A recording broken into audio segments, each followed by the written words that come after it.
All right. So today we had a massive list of stuff that we had picked up from previous videos and other ideas that occur to us, topics to speak on, and none of them really vibrated, resonated, or felt very alive, did they, Jen? Not until we got to letting go of expectations and surrender. So we thought that that is probably the best place to pick it up today, right? Yeah. So why does this feel the most aligned? Personally, this last week, I've been experiencing a big ego death, which curiously, I don't think that we should be calling them deaths, if not disintegrations, first of all. But second of all, I feel like the more, come here, baby, come here. The more that we go through these ego deaths, the more that we um, inevitably are faced with, like we were speaking about the other day, we have no control. That's a very human concept. And so we come into this place of, you know what, it doesn't actually affect me in such deep ways that it used to before. Before ego death and rebirth, it used to feel to me like I was literally dying. But now it's just like, okay, well, that fragment of that identification can leave now. Bye. So it's a very different experience, I feel, the more that you progress them. Do you agree with that, or what's your take? I like to say something about that topic, and then also would love to say something about expectations and surrender because I have a different takeaway or another experience right now. But definitely for me, when you spoke about ego death, I agree. For me, it's more like it's a crumbling apart of ourselves, and I see it that we go into like little pieces, and it kind of gives us the chance to reshuffle. And I think those processes actually are very aligned with autumn. We are in autumn. Autumn is in our cycle the energy of letting go and like the harvest. We Mm. have we have planted our whatever we've planted. They grew through during summer, and now it's time to harvest and throw away the bad and take the good. Like Cinderella, she does that with the piece, the good and the bad. But it's the same with us. And I think in our society, we often forget about this process really being needed to to let go of what doesn't actually serve us anymore. Let go. Mm. And that means of people, that means of identities, very important, and past identities. That means of letting go of maybe things that you do or you consider is part of your life, and it doesn't serve you anymore. So do you have, like, to make it a bit easier, do you have an example which was your recent one, something that you recently let go of, if you can already name it? There's quite a lot that I'm letting go of lately, especially this identification with okay, so one thing that came to me over the last maybe 24 hours is that as the humans, we sit here and we're going, my purpose, my purpose. And that is actually an identification with the ego itself because the ego wants to have a purpose. The ego wants us to sit here and be like, this is what I am here to do because I have a divine mission. I have identified, or at least I have let go within myself of that identification that there is a mission to make us feel special very subconsciously. What I have, and this is what I teach in my business, right? It's about going after what you want to do because you are the universe experiencing itself. Sorry, right now I'm surrendering to the dog because he is coexisting with another dog in the house that is on heat. And right now I have to surrender to him because he doesn't know how to surrender other than to his primal instincts. So just one sec. Come here, baby. Sorry. No worries. I'll just take over for a bit here, then you can go right back. Because for me, I think a recent identity that I'm letting go of, and I'm still in the process because these processes sometimes can take a while, as you know as well, is letting go of the Jenny that thinks she deserves to live in suffering. Oh my goodness, that is such a big one for me. Like I feel sometimes that my being feels more comfortable lying in the dirt and saying like, oh, poor me. And it is a very past one. Instead of like rising from it, shaking the dirt off and like really stepping into my power. So that is a big shift for me. Like it feels like some last residues of that identity that I'm letting go of, the one that keeps me small. So this is just as an example. That's the one I'm working through. And also today, or I have been having like a very intense work week with a lot of sleep, little sleep, I mean. So my brain feels a bit off. And when my brain feels off, I also start feeling quite small because if I can't articulate and communicate in a proper way, I'm like, ugh. So this is just to bring it in why for me this topic also feels very true. So do you still remember where we left off? I believe I was talking about surrendering, letting my that part of my ego drop away where we want to feel special and we want to talk about having a purpose. Whereas what I was trying to get at when this little one distracted me was that you know, the ego using this human word of purpose. And that's just it. Again, I believe we've already spoken about this in a video. Um, as humans, we do use words to express things, and yet from person to person, these words, they are permeated by the experience that you've had. So for what I understand to be the ego could be is for somebody else, it could actually be something different. Um, Although along the same lines, it could simply really be defined quite differently with very small hues. Um,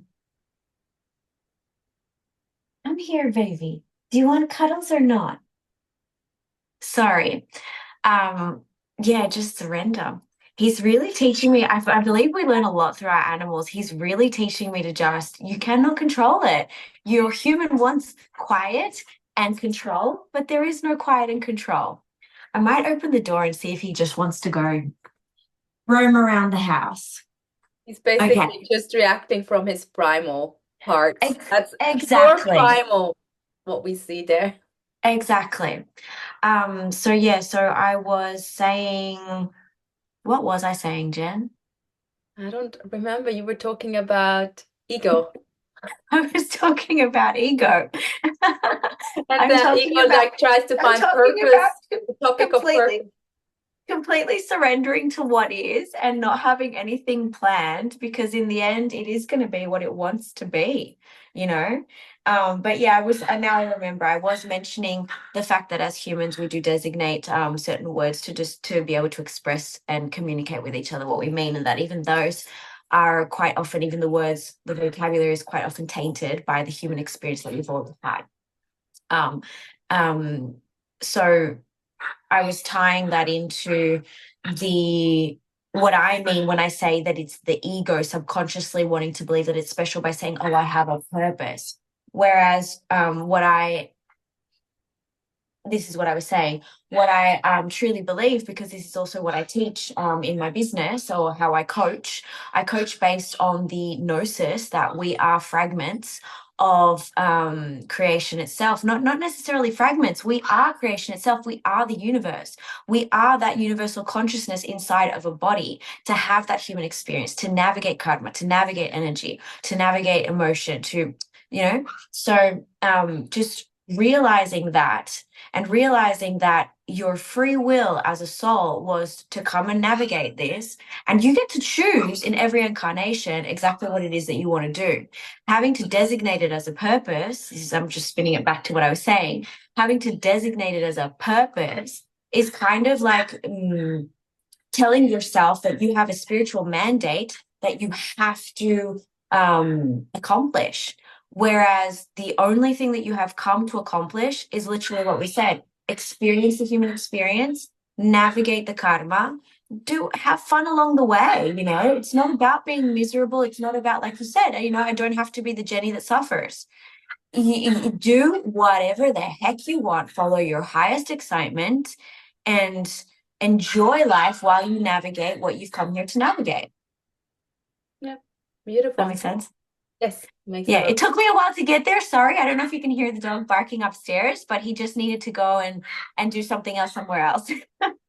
Yeah, we can definitely hear the dog. I think the dog also has his version to tell to the story today, for sure. Mm. Yeah, no, I agree with that. I think for me, what I was like, okay, it's just once more, it's less doing, more being. So it's actually surrender, like surrender the bloody hell to doing less. Like we're a society, and it's so ridiculous when you think about it. We live for work. How ridiculous is that? Like how many out there really enjoy what they're doing? Because there is people who really enjoy what they're working and that feels aligned. But most people, I would say probably like 80% of people probably don't enjoy what they're doing. So Mm. most of your time you're going and doing something what you don't enjoy. So you're just, Mm. yeah, for me, it's ridiculous. Like, that's why I want a different life. And that's the same for you because we're like, wait a second. Why would I work my ass off like for I don't know how many years? And then I'm in my old age, even though I think we're not that old when we retire, then we suddenly can just follow pleasure. Why not start it right now in this second? In this moment, like why do we have to wait? But for me, this has a lot to do with surrender. And for me, this is actually the most difficult surrender because my whole family, everyone around me, society is telling me this is not possible. So I kind of have to stand up and have like thousands of people in front of me that are telling me this is not going to be possible. You can't do this. This is going to be too difficult. So, and then you like continuously have to build yourself up, and so slowly, while you start doing and living this way, you start building like surroundings and a community around you that is also telling you, yeah, Jenny, what you want is beautiful. And slowly you start seeing there is people out there that are supporting our dreams and our desires. And there is people who see it differently. And then we start inspiring others as well, which I think is really important. But that is an intense path because at times it does feel like you're by yourself. And when the worries are coming in and the doubts, and you just feel like you're all by yourself, like who is the person who's lifting you up? It's you. Yeah, so it's always surrendering again into, for me, it has been a continuously surrender in this whole process into like the parts of me that think I can't do it, like surrender into that, be with that, be with my emotions. I mean, just 2 days ago, that was 2 days ago, right? When we were both had this really intense day where we couldn't do anything else than surrender and And just cry support our each eyes other out. along the way. Yes, cry our eyes out the whole day. And both of us, we were like, we don't know what's going on. We tried to find meaning in our reality at that time. Remember? We were Yeah. both like, this and this made me sad, da, da, da. And the next day, I wake up and I'm like, I'm fine. I'm fine. And then I text you and I'm like, how are you this morning? I'm not even sharing yet how I am. And you're like, Jenny, it just dropped away and I'm fine. I'm like, yeah, that's it. We surrendered into the emotions, but our mind, probably our ego, tried to find reason behind it and explain it because explaining it is how you take it away. Bullshit. Mm. Feeling Mm. it made it go away. Feeling it, processing, living through it made it eventually just like, okay, I'm fine again. I think I processed emotions not just for myself, but probably for the whole world, right? Mm. Mm. Yeah, I actually, what you just said, it brings what comes to me is that processing the emotion is a lot about the body, whereas that needing to understand, it's really in the ego, it's really in the mind, because like the way that I study a little bit the dimensionality, I call the third dimension obviously the physical being. So this is where I think the emotions are actually processed in the physical. Then I call the fourth dimension the mind. And then the fifth dimension is like consciousness, everything and above, right?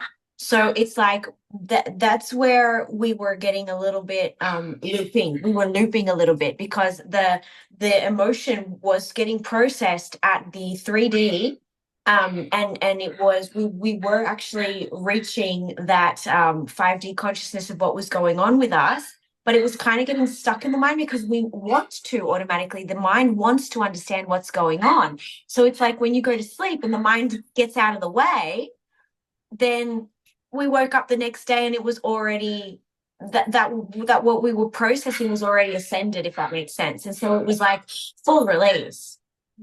For sure. For me, a lot of that happens in my dream space. Like Yeah. even if I remember or don't remember my dreams, but it happens. I do remember some dreams and they're very vivid, and I just wake up with a good feeling, and I just have this innate knowing that whatever I worked through something, I don't even need to know what it was, but I just know, ah, that was nice. I felt some things come back into alignment, and it's just like, thank you. Mm. Thank you, Yeah, sweet because the ego self. is not in the way. The ego is only part of the human experience. And as soon as you actually go to sleep, which is actually well, it depends who you listen to, who you read, but this is also a dream state, right? When we actually go from one dimensional aspect to another, and we get rid of the fourth dimensional aspect, which is that mind, we are able to process things on a much different level. And so that's why what we recognize in this human incarnation as our dream state is simply another dimension where that there isn't that interference. And so the processing or the ascension of whatever the topic is or whatever the karmic lesson is, the energy is, it's a lot more immediate. It's a lot more expansive and rapid. Yeah. Yeah, beautiful. Beautiful. And now I got lost where we're at. I don't know if you can hear the dog, but he is going for it. He is I can't believe that it's not that I can't believe it. It's like I said before, animals are our greatest teachers. And the way that he is simply surrendering to his primal instinct. No, my girlfriend's upstairs, she's on heat, I'm going for it. It's like wowzers. And I have no other option than to surrender to my dog has his primal instincts. Um, I'm very able lately to just, I mean, it's one of my soul specializations that I can actually see the relatability in everything. And this is actually what we spoke about last week. Yeah, one of my soul specializations is to see that interconnectedness of everything. And so because I'm going through this surrender specifically, I can see how the dog is teaching me more surrender through what I have to do with his energy and through what he is doing with his own energy, if that makes sense. So yeah, it's like I'm with that soul specialization, you're able to just go from one thing to another really quickly because you see how interconnected everything is. And this is why I just remember we had this conversation last week because I was telling you, this is why I jump from one thing to another so quickly because I see how it's all meshed. I think it's a beautiful topic because I do think, yes, we are all interconnected as well, right? So actually, whatever conversation we have with whomever, even if we're just in a supermarket and have a talk with someone just quickly, it always has an interconnectedness with our own experience at that moment, right? But there, I actually think it's really interesting. I nearly went into Indian dialect there. It just happens sometimes. Oh, I love the Indian dialect. But there, it's also a good question. How much do we shape our own reality or what we experience in that moment with what we perceive from the other, right? I say this sentence and I'm like, my mind is like, wait, I didn't really fully get it, but it is true. We This is love how ourselves tired some my mind channel. is. We love ourselves some channel. Yeah. um, But that for me is like really important also for myself, right? To also think about that. That is like a reality check every now and then. It keeps us also like in the humbleness. Like, okay, maybe right now I put a per projection onto a situation because of myself, what I'm going through. That's also super interesting. Like I find that really, I just came up with that topic now and I was like, oh wow, how often am I actually doing that? And probably a lot. Because the truth is, we are so much just living our own experience, right? It's like, I'm in my body, I'm in my being. Like, I will never have the same connection with anyone. So, nearly everything we see and do is because it serves ourselves somehow. It's like okay.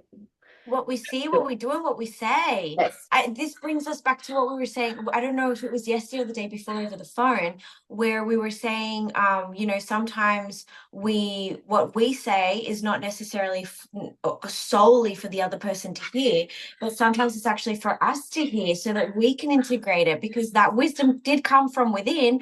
Maybe it wasn't just for that person, or maybe it wasn't for that person at all. Maybe it was for us to think, oh, wow, wait a second. Do I actually do that? I am actually projecting what I know I should do onto them. Does that make sense?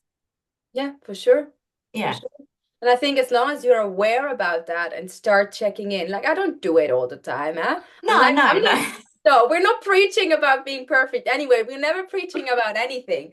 But I think as long as we're sometimes aware that this is a possibility, it brings a lot of peace because otherwise we're always, I don't know, like we always see people in the light that serves us the best and serves us the best. Actually, that's another interesting topic because you might think it serves you the best for whatever reason, but actually I always say, we humans, we're like a little bit of shit show. Sorry to say that, but also I'm a human. So But some, we have to be okay with being a shit show. That's the beauty of it. That's how you right? detach from the ego. I woke up this morning thinking, you know what? All of a sudden, all I know is that right now I know nothing and it's okay. Yes, yes. For sure. So where I wanted to go is that, Sorry. yeah, no worries. Is that sometimes we have parts within ourselves that are feeding from being hurt. Mm. You can imagine them like little beings within you. They're like, how can I make this person reject me? Like feed my wound because that's what I like feed on. That's like a parasite within us, but a beautiful parasite, a parasite we get to learn to love. So sometimes we have conversations with people and interactions, and it feeds this part of ourselves. So that's also like something to be aware of. And it's especially Mm. something I talk a lot about in my when I coach people. And some people really struggle with that concept when I tell them it's called actually existential kink. I think it's from some woman. I don't remember her name, sorry. But it's this to be aware that we find pleasure and joy in pain and in feeling shitty at times. So as long as you're like escaping that and not want to see that and like not being aware and like no, sure not. I have no part within me that really wants to be rejected and abandoned. It keeps on happening. It's about realizing it and starting to learn to have a relationship with it and starting to learn to accept that you have these patterns. Yeah. That's really interesting. Could it like what comes to me is like, um, okay, so you said we're like looking for ways to have that reinforced within us, right? Am I understanding you correctly? Like we're looking for ways to interact with people or people to interact with in certain things that are going to actually give our ego certain lessons or to actually uphold the ego. Is it, I don't know, this is what's coming to me as I hear you. Could it actually be that, the soul has contracted to come into everything that it's going to encounter? But it is through the human experience that you actually trigger people to say things or to do things so that you can have that soul experience. It all adds in the end. Does that make sense? Yeah, it's about learnings. And like, Yeah.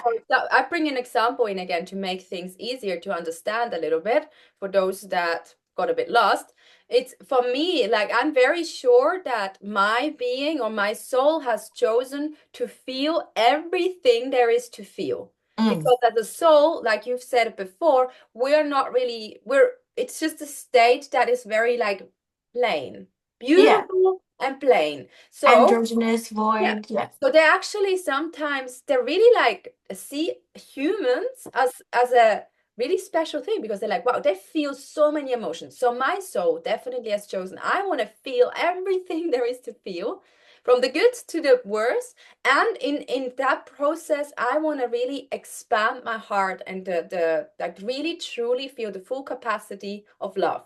So what is needed for that? Pain, suffering, rejection is needed for us to experience that, right? So, but right now, I feel like I've gotten to a point in my life where the outside world doesn't need to give me this much hurdles and pain anymore, but I just go into the process. I have dedicated time that I obviously don't schedule because you can't schedule your emotions, but I feel, and I have dedicated time. If I feel something is there, then I just rest and be a bit more patient and caring for myself and with myself. And I think the next step for me would be to try not to find reason in that. Because I just Mm. recently said it. Why do I keep justifying why I feel sad? I don't have to. I feel sad. That's it. I feel sad. I cry. I don't need to justify it. I don't need to find reason, knowing that it will be over again, which it is. So I think it's this. Yeah. Now I don't Yeah, know what. I love that. I love that. It's you know, and that judgment of I shouldn't feel shit, or why do I feel shit why do I feel shit all of a sudden, or this and that. We need to not be okay with that. First of all, we need to be okay with that because it's part of the human experience. And then we actually need to also be okay with grabbing our favorite blanket and grabbing our favorite hot drink to give ourselves some comfort and fill our own cup again. Because if our cup isn't full, we're not serving ourselves first, and then we can't serve anyone else either. Yeah. So yeah, it's a lot about accepting that. I think that it relates a little bit to things that we've spoken in the previous videos, but so I don't think we really need to go over it. But yeah, I do feel like it's a very fine line that we need to learn to let go of that self-judgment. And again, that's just got to do with ego. It's got to do with surrendering to the human experience, to the human capacity to feel emotion, because the more that we suppress it, again, the less that we serve ourselves, the less that we can serve anybody else. Yeah.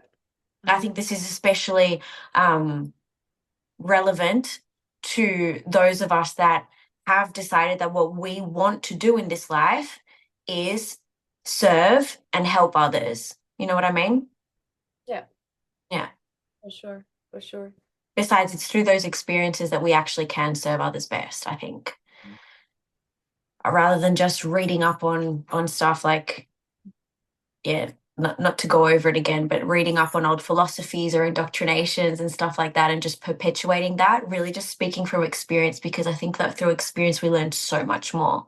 Experience makes you the expert, but I'm a fan of being like having the experience and at the same time also getting the intellectual wisdom because I'm a Oh nerd yeah. at heart. I love it. Like to bring it back together. But then like you have actually if you have both, then you're like the fucking pro in my opinion. Well, yeah, because that's where discernment and sovereignty really comes in. Because if you're actually reading something and you're just taking it word for word as like I was just going to say as the Bible, you know, as the instruction manual for life, and you don't actually sit there going, but wait a second, that actually doesn't sit right with my soul. Maybe there's another way. And then you read something else, and you're like, oh, you know what? I'm going to take a little bit of this one, and take a little bit of that one. I'm going to take what resonates for me from each different teaching. I'm going to apply that to my experience because they're the flavors that I need right now in this human physical incarnation for my soul navigation. And then you know you build up your own, yeah, your own routines, your own sacredness.